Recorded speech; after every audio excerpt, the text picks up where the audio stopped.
Selamat sore, Assalamualaikum warahmatullahi wabarakatuh. Salam sejahtera buat kita semua. Yang saya hormati Kakanda dan Ayunda, relawan TIK Papua, GMKI, dan IJPN yang telah hadir di ruang Zoom. Dan yang saya banggakan, teman-teman peserta training of trainer Jawara Internet Sehat Papua 2023 yang telah menyempatkan waktunya untuk kita semua berkumpul di ruang daring. Kita semua berkumpul di sini untuk sama-sama belajar dan menguatkan pergerakan dan memahami tentang literasi digital.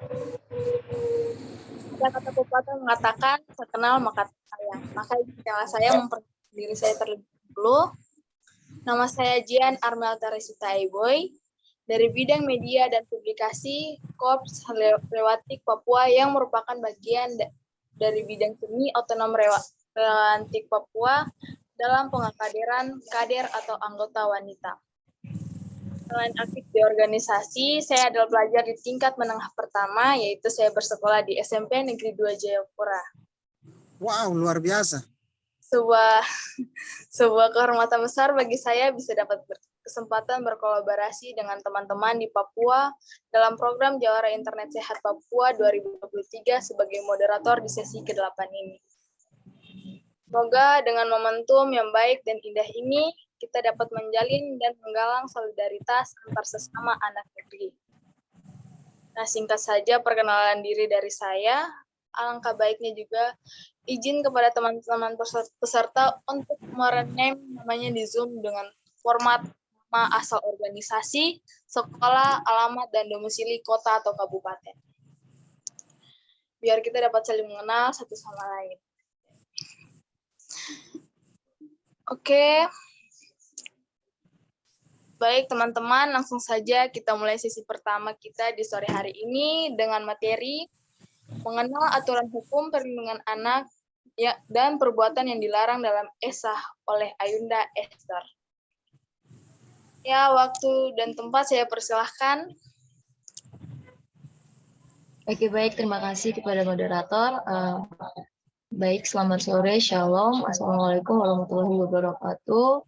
Terima kasih atas waktu terima kasih atas waktu yang diberikan kepada saya untuk menyampaikan materi di sesi ke-8 di hari terakhir ini.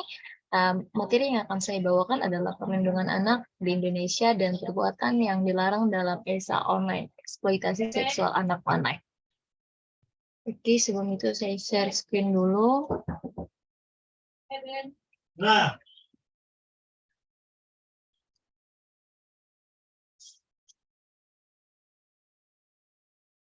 Oke, apakah sudah kelihatan nih?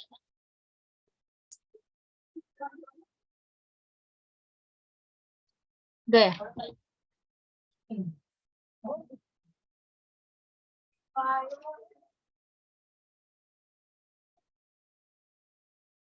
Oke, baik. Materi sore hari ini adalah perlindungan anak di Indonesia dan perbuatan yang dilarang dalam ESA online. Dalam materi ini kita akan membahas mengetahui tentang hak anak dan perlindungan anak, kemudian memahami peraturan perundang-undangan mengenai ESA online, menjelaskan batas usia pertanggungjawaban hukum, kemudian mengetahui hak anak sebagai saksi, korban, dan juga pelaku.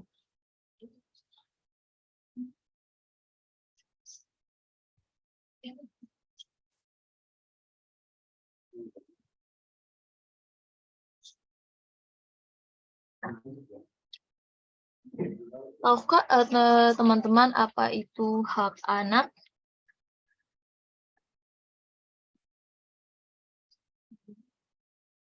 Apakah ada yang tahu hak anak?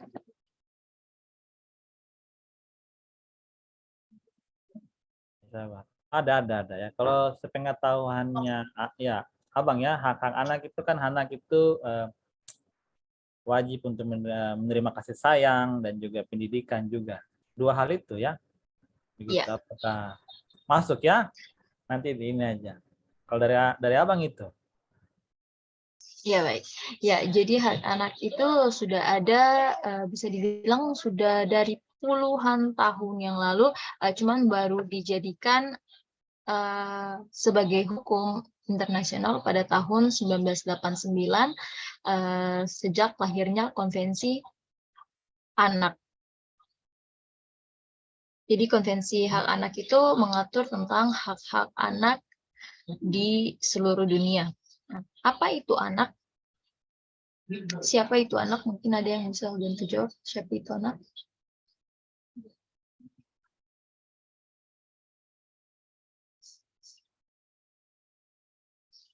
Ya, jadi anak itu dalam Konvensi Hak Anak mendefinisikan anak adalah sebagai seseorang yang belum berusia 18 tahun.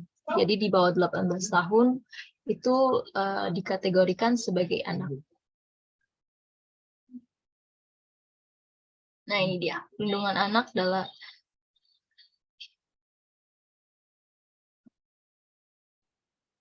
perlindungan anak dalam di ranah global dan Indonesia. Pengertian anak, Konvensi Hak Anak mendefinisikan anak sebagai orang yang belum berusia 18 tahun. Kemudian tentang perlindungan anak, Undang-Undang Perlindungan Anak mendefinisikan perlindungan anak adalah segala kegiatan untuk menjamin dan melindungi anak dan hak-haknya agar dapat hidup, tumbuh, dan berkembang. Nah, kemudian 4 prinsip hak anak. Ya, jadi ada 4 prinsip hak anak. Yang pertama ada non-diskriminasi, anak tidak boleh didiskriminasi, anak tidak boleh dibeda-bedakan, ya harus sama rata, nggak boleh dibeda-bedakan. Kemudian kepentingan terbaik bagi anak. Jadi apapun yang dilakukan oleh negara, oleh masyarakat, oleh orang tua harus yang terbaik untuk anak. Kemudian hak untuk hidup dan berkembang. Jadi anak itu dia hak melakukan apa yang ingin dia lakukan. Kemudian penghargaan terhadap pendapat anak. Jadi pendapat anak itu harus dihargai. Jadi sebuah apa yang dilakukan anak harus diberi apresiasi. Kemudian perlindungan anak dalam anak. Pasal 19, anak berhak untuk dilindungi dari rasa sakit, pelecehan, dan pengabaian. Pasal 34, anak berhak untuk dilindungi dari pelecehan seksual dan kekerasan. Pasal 36, anak berhak untuk tidak dieksploitasi.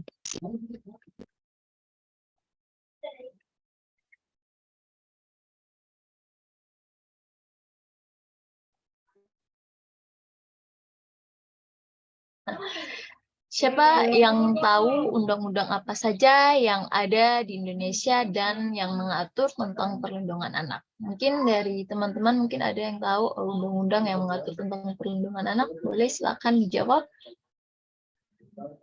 Ada yang tahu?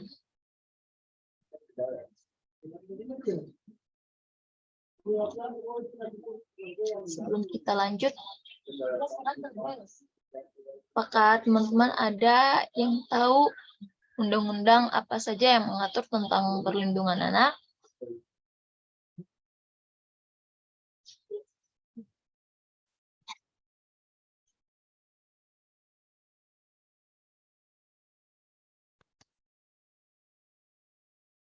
Ya, Undang-Undang Nomor 35 Tahun 2014 tentang perubahan atas Undang-Undang Nomor 23 Tahun 2002 tentang perlindungan anak. Ya.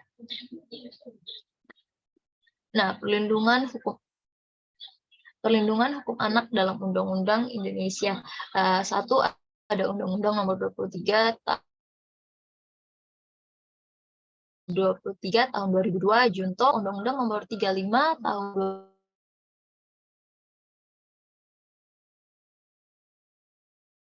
Undang-Undang Nomor 44 tahun 2008 tentang pornografi, Undang-Undang Nomor 11 tahun 2008, Junto, Undang-Undang Nomor 19 tahun 2016 tentang informasi transaksi elektronik, dan juga Undang-Undang Nomor 11 tahun 2012 tentang sistem peradilan pidana anak, kemudian Undang-Undang Nomor 23 tahun 2004 tentang penghapusan kekerasan dalam rumah tangga, dan Undang-Undang Nomor 21 tahun 2002 tentang penghapusan tindak pidana perdagangan orang.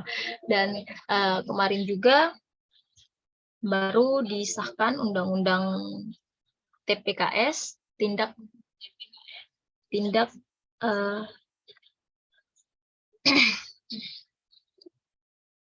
sorry.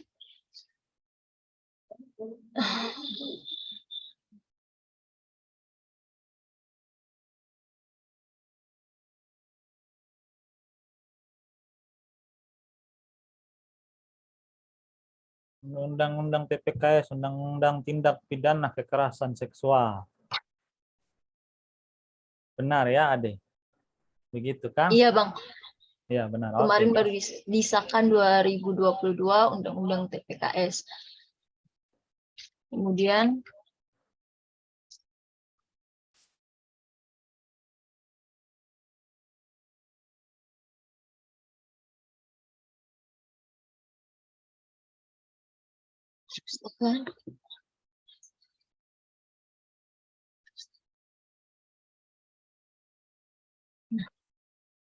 nah, tahukah teman-teman kalau di Indonesia memiliki undang-undang yang mengatur tentang ESA online, mengatur tentang eksploitasi seksual anak online. Ya, kemarin di sesi ke-7 kemarin kita sudah mempelajari tentang bentuk-bentuk eksploitasi seksual anak online. Nah, sekarang ini kita akan mengetahui apa Indonesia memiliki undang-undang yang mengatur tentang eksploitasi seksual anak online. Nah, apa saja?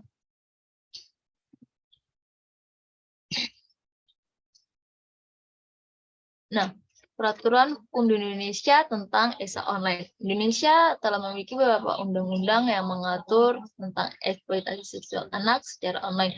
Ada Undang-Undang Nomor 44 tahun 2008 tentang pornografi, dan Undang-Undang Nomor 11 tahun 2008 Junto, Undang-Undang Nomor 19 tahun 2016 tentang informasi transaksi elektronik.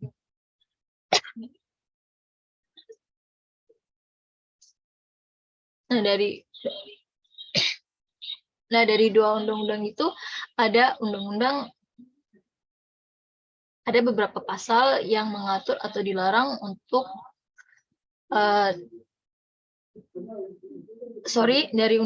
dari dua undang-undang itu ada beberapa pasal yang mengatur atau dilarang undang-undang dan apa ancaman pidana jika perbuatan yang dilarang itu dilakukan.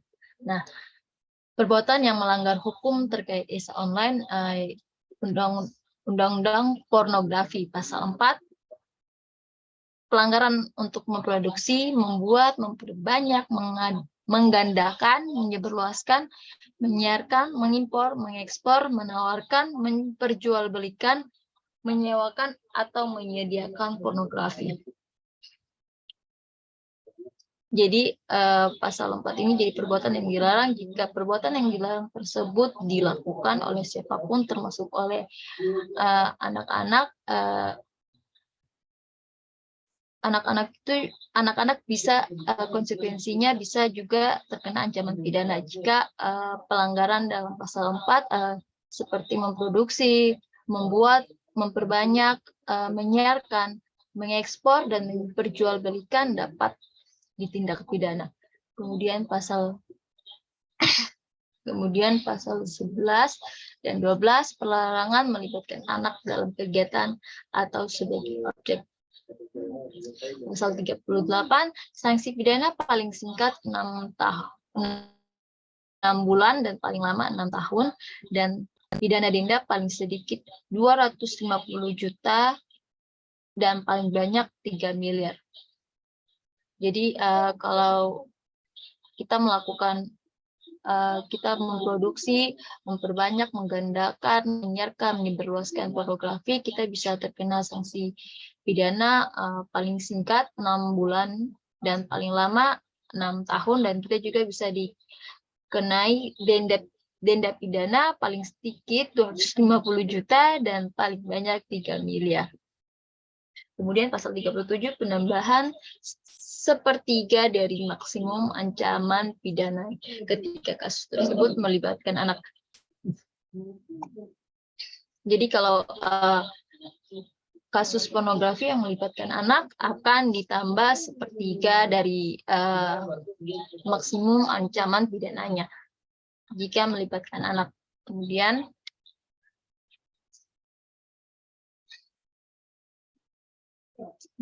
tidak bisa terganti. Nah, kemudian perbuatan yang melanggar hukum terkait esa online menurut Undang-Undang ITE. Pasal 27 ayat 1, pelanggaran untuk mendistribusikan atau mentransmisikan atau membuat dapat diaksesnya informasi elektronik atau dokumen elektronik yang memiliki muatan yang melanggar kesusilaan. Pasal 45, sanksi pidana penjara paling lama 6 tahun atau denda paling banyak 1 miliar. Pasal 52, penambahan sepertiga dari maksimum ancaman pidana ketika kasus tersebut melibatkan anak.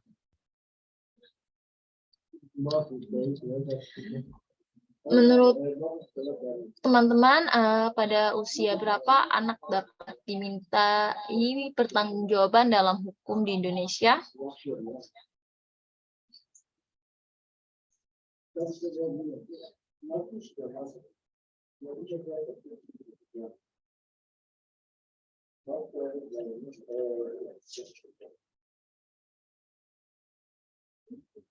Oke, kita lanjut.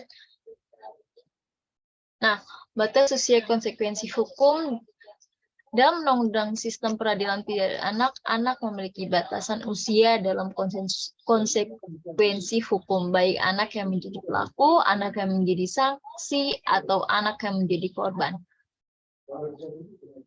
Pasal 1 ayat 3, anak yang berkonflik dengan hukum yang selanjutnya disebut anak adalah anak yang telah berumur 12 tahun tetapi belum berumur 18 tahun yang diduga melakukan tindak pidana. Pasal 1 ayat 4, anak yang menjadi korban tindak pidana yang selanjutnya disebut anak korban adalah anak yang belum berusia 18 yang mengalami penderitaan fisik, mental, atau kerugian ekonomi yang disebabkan oleh tindak pidana.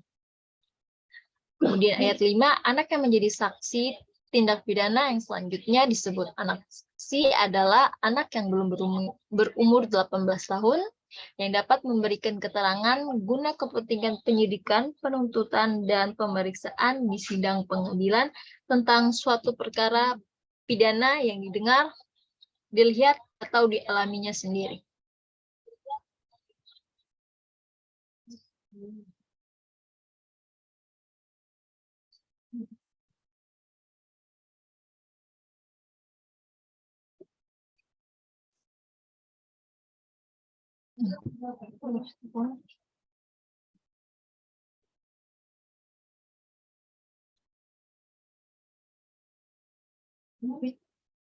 Terus tegang, ya.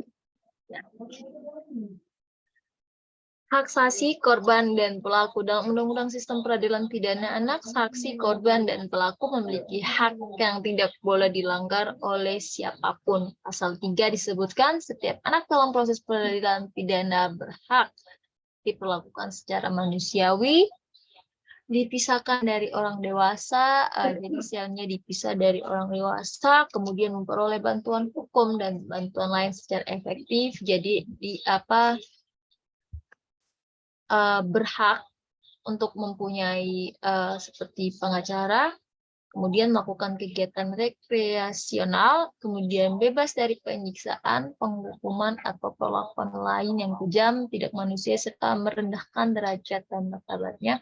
Kemudian ada tidak jatuh pidana mati atau pidana seumur hidup, kemudian tidak ditangkap, ditahan, atau dipenjara,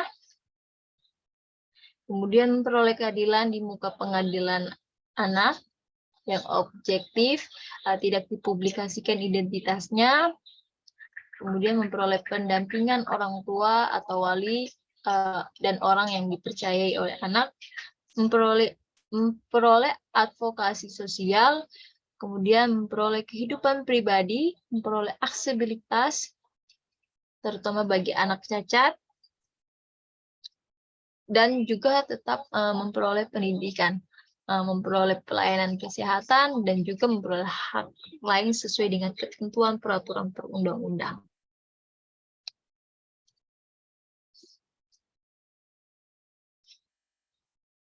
Nah, apa saja hak-hak dari seorang anak yang menjadi saksi?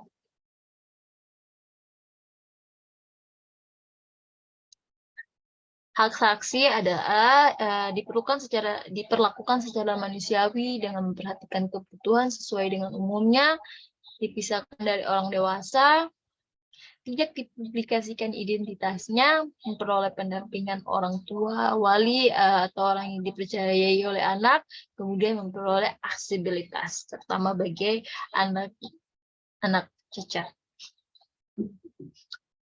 Nah, apa saja hak-hak dari seorang anak yang menjadi korban?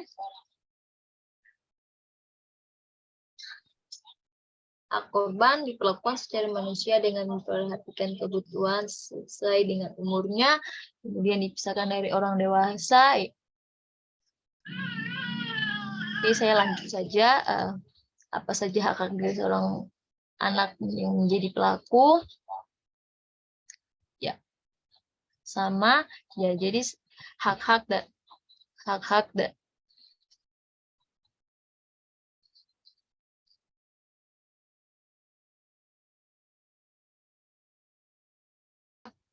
dari saksi, korban maupun pelaku sebenarnya itu memiliki hak yang sama.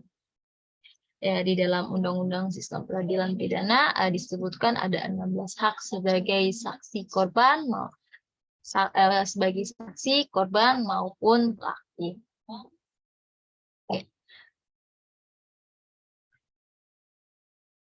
Cuman mungkin yang paling dikhususkan itu adalah korban.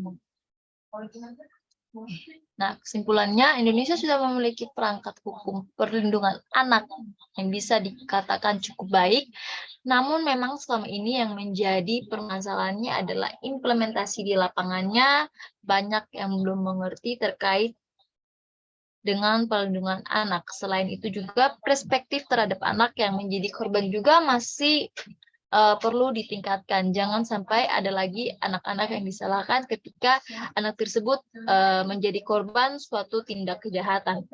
Nah, dalam kasus eksploitasi seksual anak secara online, Indonesia pun sudah memiliki perangkat hukum yang cukup baik. Tinggal bagaimana orang yang menjalankan perangkat hukum tersebut yang bisa mengimplementasikan undang-undang tersebut secara baik, benar, untuk memenuhi rasa keadilan bagi korbannya. Oke, mungkin sekian dari saya materi yang saya sampaikan. Saya kembalikan kepada moderator. Oke, terima kasih atas materi yang telah dipaparkan oleh Ayunda Ester. Sekarang ini kita akan masuk pada sesi tanya jawab. Pada sesi ini saya buka untuk bertanya minimal 3 pertanyaan. Jika teman-teman ada yang ingin bertanya, silakan menunjukkan tangan menggunakan emot yang ada pada Zoom. Juga bisa menggunakan chat.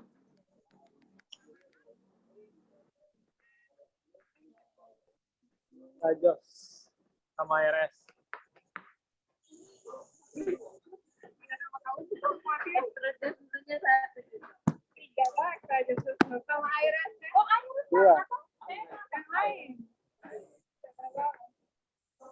Kalau ngetambah apa ya temennya tambah sih.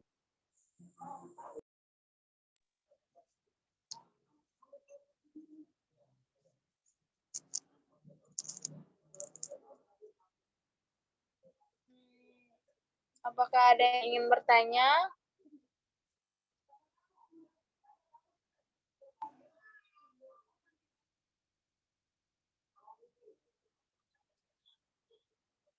Jika tidak ada,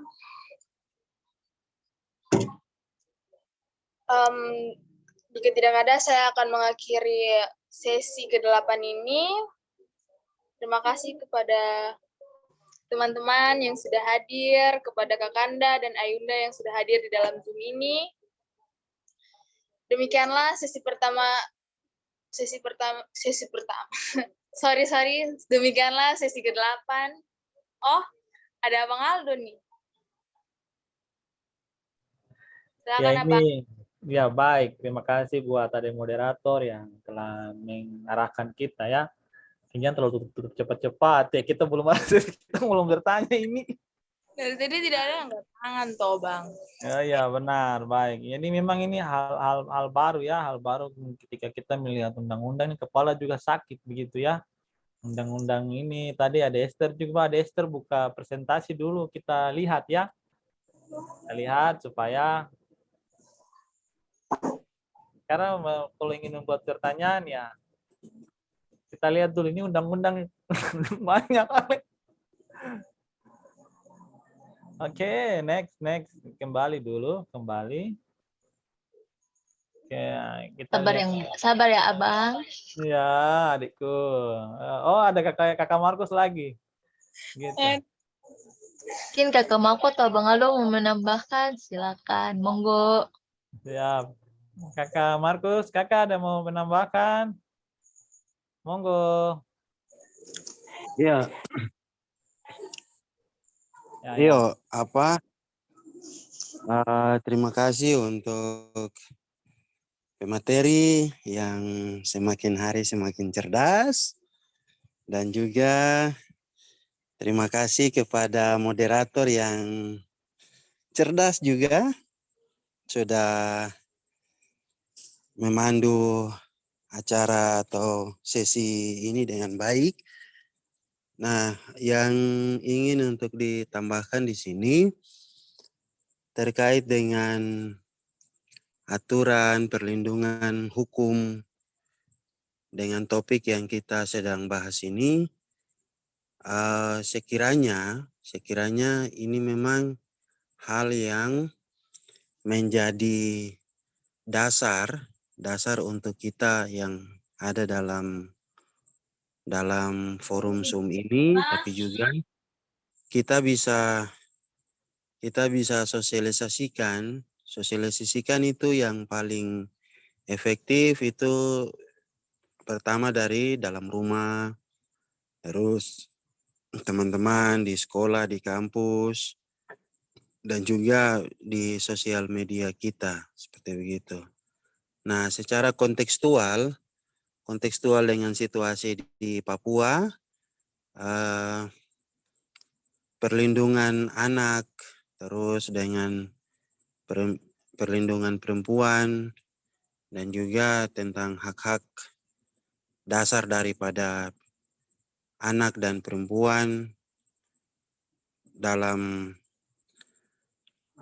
menyikapi kekerasan baik verbal, non-verbal, tapi juga kekerasan dalam produksi digital, itu sekiranya mungkin kita bisa terus mensosialisasikan seperti begitu. Karena pada kenyataannya secara kontekstual di Papua, tapi juga di lingkungan kita, itu memang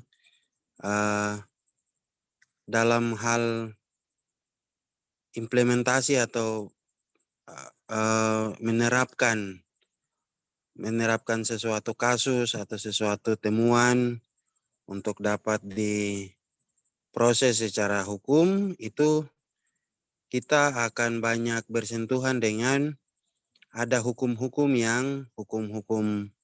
positif, tapi juga ada hukum-hukum yang secara adat kekeluargaan itu tergolong dalam bukan hukum positif. Nah, hal-hal inilah yang menjadi ruang untuk setiap korban, setiap pelaku itu bisa untuk didiskusikan secara bersama-sama. Artinya bahwa ada hal-hal yang mungkin bisa diselesaikan secara kekeluargaan, atau mungkin di sekolah, atau mungkin di kampus, ada hal-hal yang terjadi, itu mungkin bisa didiskusikan dengan langkah-langkah awal tadi. Nah, tapi kalau memang antara pelaku dengan korban itu ada yang sudah melewati daripada dampaknya itu sudah semakin rumit, maka langkah-langkah yang berikut atau tahapan yang bisa diambil yaitu ke pihak-pihak berwajib begitu. Nah, itu mungkin yang bisa ditambahkan. Terus sepakat juga dengan apa yang tadi disampaikan oleh Esther bahwa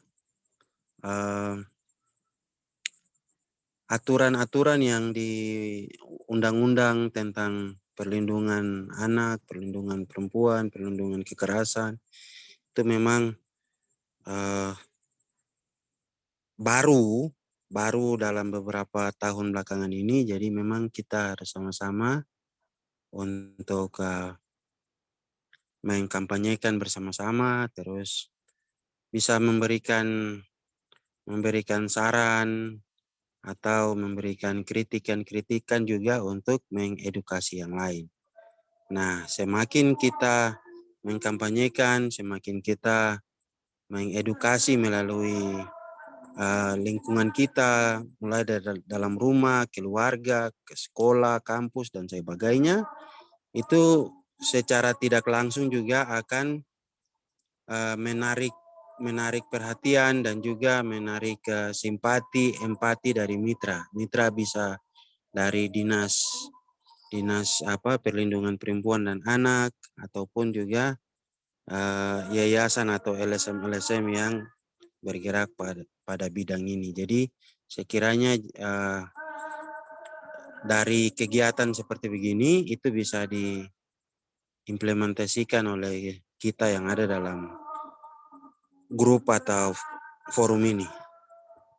Sekiranya mungkin demikian dulu. Terima kasih untuk adik moderator dan juga pemateri. Baik, terima kasih ke Maku. Ya, terima kasih juga buat Kakak Maku. Mungkin dari Abang sendiri juga mungkin menambahkan ya, maksudnya dari kegiatan kita di sore hari ini. Mungkin juga kita bisa nanti langkah-langkah apa selanjutnya ketika mendampingi, kan ntar nanti ada roadshow ke sekolah-sekolah, tapi juga kita mungkin bisa bikin apa ya, semacam form online untuk pengaduan begitu adik-adik kita ya, bagi yang pernah mengalami kekerasan atau juga mengalami bully ya, sehingga kita bisa mendampingi juga gitu. Nah, ini mungkin langkah pertama, dan langkah selanjutnya juga akan kita perkuat lagi ya, pelatihan-pelatihan terkait bagaimana pendampingan dan lain sebagainya. Nanti kita akan bangun kemitraan-kemitraan juga. Macam tadi Dinas Pemberdayaan Perempuan dan juga NGO-NGO yang tadi Kakak Markus sudah sebutkan itu. Kira-kira seperti itu sih adikku. Lebih lengkapnya Kakak Markus tadi sudah menyampaikan. Oke, kembali ke adik moderator. Terima kasih Abang, terima kasih Kakak. Berarti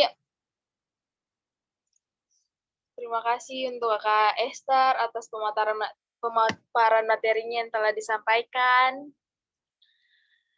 Oke, kita akan mengakhiri pertemuan kita ini. Demikianlah. Sahabat izin bisa bertanya kan? Oh ya, Minta maaf, silakan. jaringan agak gangguan jadi saya tidak bisa masuk. Oh ya. Maklum saja. Permisi adik moderator. Mungkin Iya. waktu habis, tapi saya ingin bertanya saja terkait dengan hukum yang ada beberapa hukum yang tadi terkait dengan perlindungan anak. Ini kan kalau tadi kita dengar sama-sama itu ada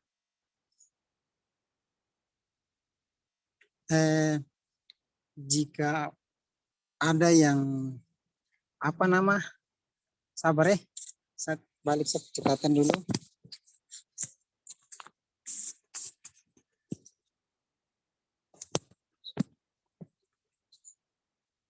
Ya, jadi jika ada seandainya macam ada kasus pemerkosaan terhadap anak dan sebagainya.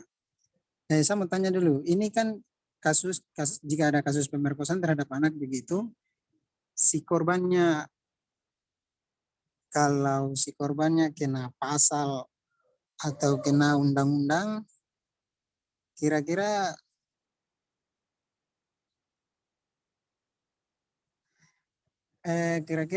karena begini, sering juga di Indonesia ini sering juga orang salah itu selalu benar dan orang benar itu selalu salah. Nah, ini yang sering terjadi, maka sering juga yang memperkosa itu selalu ada benarnya. Yang saya pernah lihat itu seperti begitu. Kira-kira terus penegakan hukum macam tidak serius untuk melakukan itu, apakah itu memang ada persetujuan secara bersama atau kira-kira bagaimana?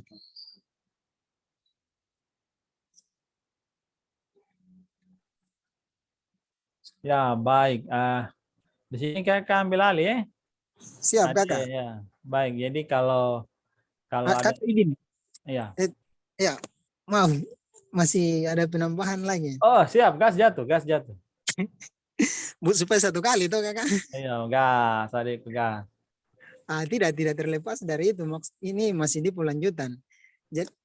Jadi kan ada hak, tak seperti tadi yang saya dengar itu ada hak-hak korban yang diatur dalam undang-undang. Seperti tadi perlindungan anak dan sebagainya. Terus yang jadi pertanyaan, ada hak-hak untuk pelakunya kan? Tidak, kan pelakunya kan manusia. Dia punya hak juga untuk hidup. Kira-kira ada undang-undang yang mengatur tentang dia punya hak hidup atau bagaimana begitu kira-kira. Hak untuk apa pelaku. Kan tadi penjelasannya di hak perlindungan anak atau hak perlindungan anaknya berada pada korbannya. Yang tadi saya dengar itu dominannya kepada korbannya. Terus yang pelakunya bagaimana kira-kira? Baik, siap, adikku, gas jatuh. Ya, Kakak itu saja yang tambahkan, Kakak. Hormat. siap. Mungkin kalau dari kakak punya pandangan begini, nanti kalau kurang dan lebihnya atau sama-sama belajar, ada kakak Markus juga yang akan menambahkan. Kalau dari kakak sih begini, dalil daripada tindak pemerkosaan ini kan kalau andai kata pelakunya masih dalam rentang umur usia anak, maka dia punya hak untuk dijaga, itu tetap dikawal oleh aturan hukum yang berlaku ya. Begitu. Pasti dalilnya tuh apa dulu, suka sama suka atau ada terjadi pemaksaan begitu.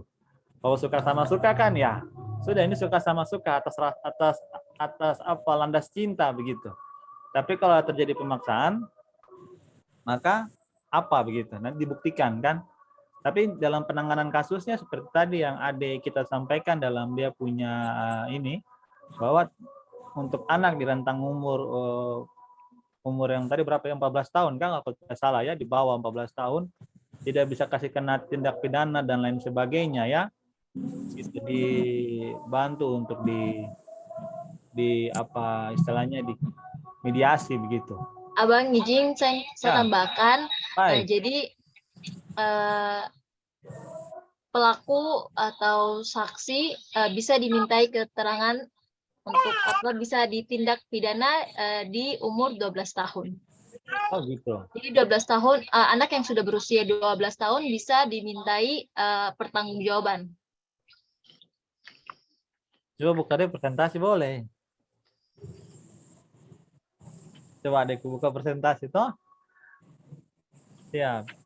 Ya Bang. Iya, paling bagus itu Ya. langsung. Iya. Begitu. Coba. Ya ini dia pasal ya. Setiap anak perperagan anak gitu. Baik. Ini kan dia asasnya sabar dulu tuh, pemerkosaan ini atau suka sama suka atau ada terjadi pemaksaan gitu. Gitu toh. Dalilnya apa dulu? Tapi tentunya kan tidak menutup kemungkinan pelakunya didampingi juga ya. Korban dan pelaku patut untuk didampingi juga. Gitu. Selama proses ini peradilan ya, atau bagaimana adikku? Ya, Bang. Jadi dalam Undang-Undang Sistem Peradilan Pidana Anak, korban juga tetap memiliki hak yang sama dari saksi dan juga korban. Jadi saksi, korban, dan pelaku mempunyai hak yang sama. Oh, gas benar. Begitu. Baik. Kakak Markus ada tambahan Kak, kakak kita? Iya, terima kasih untuk pertanyaan yang bagus dan juga pertanyaan yang sangat kritis. Jadi yang pertama itu terkait dengan implementasi hukum di Indonesia, seperti apa yang tadi ditanyakan bahwa ada pandangan bahwa yang salah bisa menjadi benar, terus yang benar bisa menjadi salah. Nah, dalam pandangan itu memang hal yang sering kita semua bisa melihat bahkan dipertontonkan oleh televisi dan sebagainya seperti begitu. Nah, untuk perlindungan perempuan dan anak itu memang hal-hal itu sangat bisa terjadi sekali. Artinya bahwa kalau ada seorang anak jenderal, terus ada seorang anak petinggi, anak pejabat dan sebagainya, itu kalau dia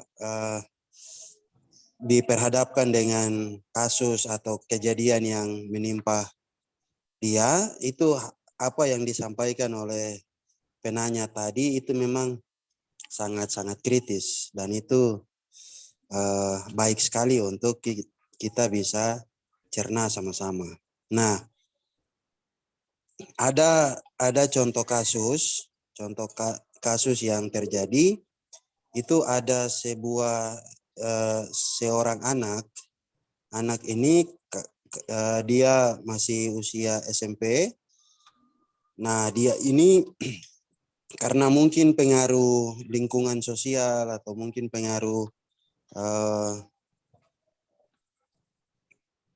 keluarga dalam rumah ya, jadi mungkin broken home lah kalau mau dikatakan seperti begitu. Nah, adik ini dia mengalami tindak kekerasan itu dalam bentuk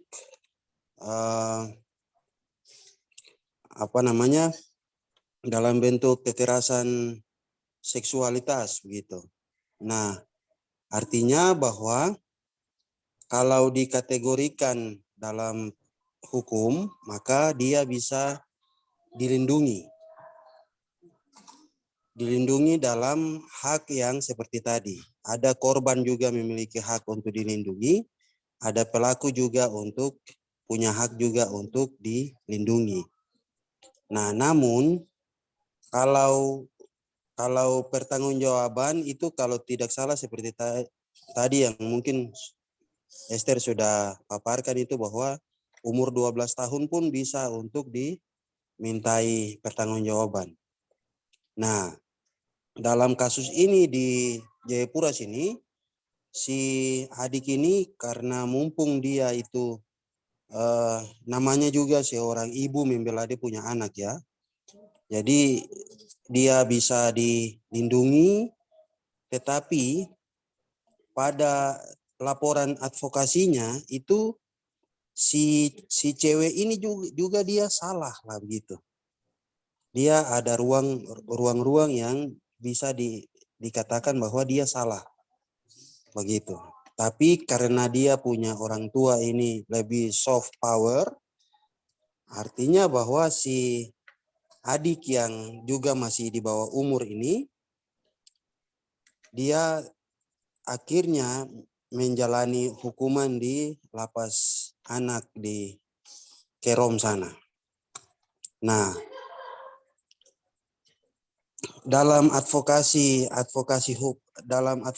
hukumnya itu bisa ada banding atau mungkin ada alternatif lain yang mungkin bisa diambil. Jadi untuk menjawab pertanyaan adik tadi, bahwa memang benar ada pandangan seperti begitu, tapi dalam klaster anak di bawah umur itu pelaku bisa dilindungi, korban pun juga bisa dilindungi. Nah, yang paling bisa untuk dilindungi itu adalah korban, begitu. Jadi dikembalikan lagi kepada korban begitu, untuk apakah mau dilindungi lebih daripada sesuai dengan ketentuan tadi, ataukah ada alternatif lain untuk dapat menyelesaikan permasalahan. Seperti begitu kira-kira. Namun kalau dalam hal pemerkosaan dan sebagainya, namanya kalau sudah perkosa itu berarti ada unsur yang sangat besar sekali, yaitu unsur pemaksaan. Begitu. Kalau suka sama suka dan apa segala macam itu mungkin bisa lebih kepada klaster untuk pelecehan begitu. Seperti yang kita sudah dipertontonkan di seluruh Republik Indonesia tentang contoh seperti kasusnya istri dari Ferdi Sambo lah begitu. Gitu. Namun kalau klasterkan ke klaster anak, maka perlindungannya tuh lebih ketat lagi seperti begitu.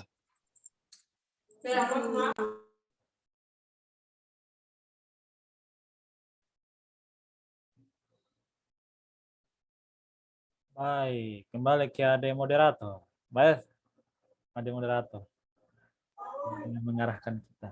Baik, terima kasih kakak, terima kasih abang. Masih ada pertanyaan lagi sebelum kita akhiri pertemuan kita? Kalau sudah tidak ada,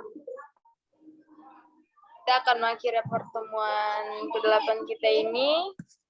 Abraham Done mau bertanya itu kakak. Oh, gas jatuh. Pertanyaan di sesi akhir. Baik.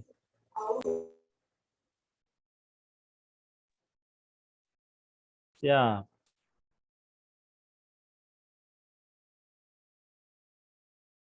Ade, mari bertanya. Kita berdiskusi ramai.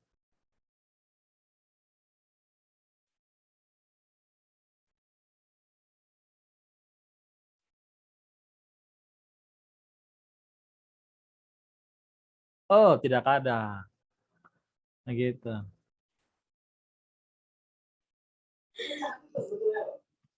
Masih ada kan tidak ini yang mau bertanya supaya kita bisa kita bisa diskusi seperti tadi abang bilang. Kalau tidak ada, sudah tidak ada toh. Mari kita akhiri pertemuan kita kali ini. Demikian sesi ke-8 training of trainer kita pada hari ini mengenal aturan hukum perlindungan anak dan perbuatan yang dilarang dalam ESA online. Saya selaku moderator, mohon maaf jika ada kesalahan, baik sengaja maupun tidak sengaja. Mohon maaf jika ada kesalahan kata juga yang saya ucapkan dari tadi. Saya ucapkan terima kasih dan sampai jumpa di pertemuan berikutnya. Terima kasih. Makasih adik moderator. Iya, sama-sama.